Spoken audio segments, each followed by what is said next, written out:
that tourism police which are on the beach should take strict action on that.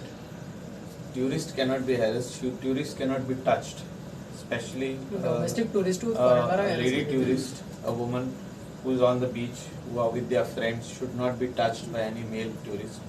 So they should be, action should be taken on them.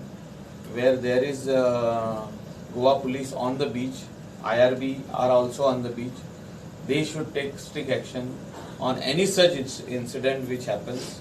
Warning signs should be there as you are entering the beach belt, what you can do and what you cannot do. And all these things have to fall in place if we want to project Goa as one of the best tourist destination.